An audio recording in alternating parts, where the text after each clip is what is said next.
राष्ट्रवादी काँग्रेस शरदचंद्र पवार पक्षाचे आमदार शशिकांत शिंदे आपल्यासोबत आहे, त्यांच्याशी आपण बातचीत करणार आहोत। शशिकांतजी, काल उद्धव ठाकरे यांनी देवेंद्र फडणवीस यांची भेट झाली, आज एकंदरीत पाहायला मिळते दादांना सुद्धा तुम्ही भेटून आलात, काय सांगाल? नाही, या भेटीचा वेगळा अर्थ करू नये। राज्याचे मुख्यमंत्री उपमुख्यमंत्री म्हणून ज्यावेळेला मंत्रिमंडळाचा विस्तार होतो त्यावेळेला मंत्रिमंडळाच्या शपथविधीमध्ये जे जे कोणी प्रतिनिधी त्या ठिकाणी मंत्री होतात त्याप्रमाणे आम्ही शुभेच्छा देतो। आम्ही पण मुख्यमंत्री उपमुख्यमंत्र्यांना दिले, आम्ही अजितदादांना सुद्धा आज शुभेच्छा दिल्या।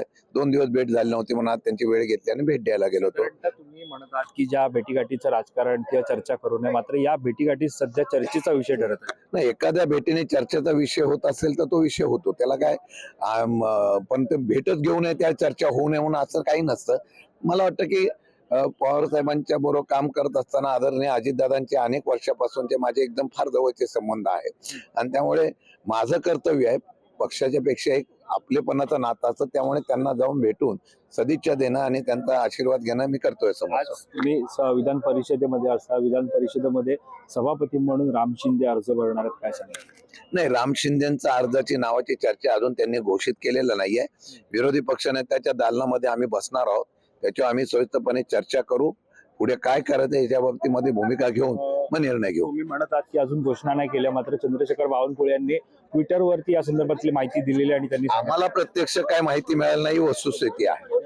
निश्चितच राम शिंदे स्वतः आलेले आहेत सभागृहामध्ये, राम शिंदे स्वतः विधान भवनात आलेले आहेत। 10 वाजता त्यांची वेळ होती अर्ज दाखल करण्याची, मात्र एकीकडे जरी ते अर्ज आज भरणार असले तरी एकंदरीत तुमच्याशी काही चर्चा वगैरे नाही, याच्या बाबतीमध्ये चर्चा नाही। आम्हाला निरोप आला तर चर्चा करून आम्ही ठरवू। आज खरं तर विरोधी पक्षनेत्या संदर्भात सुद्धा बैठक जी आहे ती बोलवण्यात येणार आहे का? कारण विरोधी पक्षनेता लाभलेला नाही अजून, विरोधी पक्षनेता अजूनही लाभलेला नाहीये, काय या संदर्भातली बैठक? आता त्याच्यामध्ये सरकार काय निर्णय घेतो, त्यांची काय स्ट्रॅटेजी आहे, त्यांची काय भूमिका आहे याच्याबद्दल मी सांगणं बरोबर नाहीये।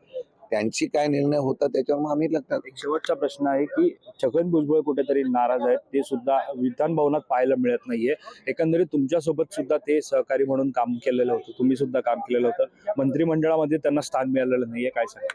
नाही, या सरकारची स्थापना झाल्यानंतर अनेक मंडळी नाराज आहेत, काही प्रत्यक्ष बोलतात, काही बोलत नाही, तर मनामध्ये नाराजीचा सूर प्रचंड आहे आणि भुजबळ साहेबांनी उघडपणाने आपली नाराजगी व्यक्त केलेली आहे। तो त्यांचा प्रश्न आहे, त्यांनी त्या प्रक्रियेमध्ये मंत्रिपदापेक्षा ते बोलले मला प्रक्रियेत समाविष्ट करून घेत नाही याची खंत व्यक्त केलेली आहे आणि मला वाटतं की त्याच्यावर ते पक्षपातीवर निर्णय घेतील। निश्चित, धन्यवाद आमच्याशी बातचीत केल्या संदर्भात। तर हे होते शशिकांत शिंदे।